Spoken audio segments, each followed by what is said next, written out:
अंग्रेज भारत पर राज करने नहीं आए थे, वो व्यापारी बनकर आए थे। न उनके पास बड़ी सेना थी, न कोई ताकतवर हथियार। फिर भी भारत 200 साल तक उनका गुलाम कैसे बन गया। आज की ये कहानी सिर्फ इतिहास नहीं, बल्कि एक सबक है कि जब देश अंदर से कमजोर होता है तो बाहर वाला शासक बन जाता है। 16वीं सदी में भारत दुनिया का सबसे अमीर देश था। यहाँ का कपड़ा, मसाले, सोना पूरी दुनिया में मशहूर था। यूरोप के देश भारत से व्यापार करना चाहते थे। इसी लालच में साल 1600 में इंग्लैंड की रानी एलिजाबेथ प्रथम ने ईस्ट इंडिया कंपनी बनाई। इस कंपनी का मकसद साफ था, भारत से व्यापार और मुनाफा। कुछ अंग्रेजी जहाज भारत के तट पर आए। उन्होंने खुद को सिर्फ व्यापारी बताया। उस समय भारत में मुगल साम्राज्य का शासन था। अंग्रेज जानते थे कि ताकत से कुछ नहीं होगा, इसलिए उन्होंने चालाकी अपनाई।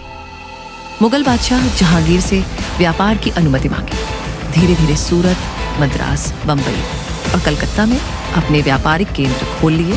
1707 में औरंगजेब की मृत्यु के बाद मुगल साम्राज्य कमजोर हो गया। भारत में छोटे छोटे राजा आपस में लड़ने लगे, कोई सत्ता के लिए, कोई धन के लिए। अंग्रेजों ने यह कमजोरी देखी। अब उनका इरादा बदल चुका था।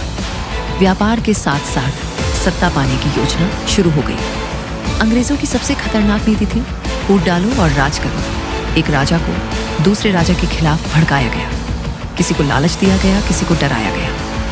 भारतीय राजा एक दूसरे से लड़ते रहे और अंग्रेज बीच में ताकतवर बनते चले गए।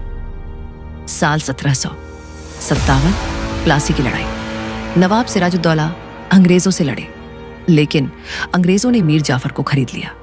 युद्ध शुरू होने से पहले ही भारत हार चुका था। बंगाल अंग्रेजों के हाथ चला गया।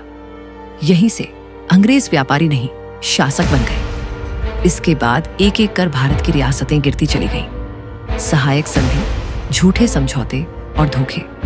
1857 में भारत ने आजादी की कोशिश की, लेकिन एकता की कमी हमारी सबसे बड़ी हार बन गई। अंग्रेज भारत पर तलवार से नहीं, धोखे से राज कर पाए।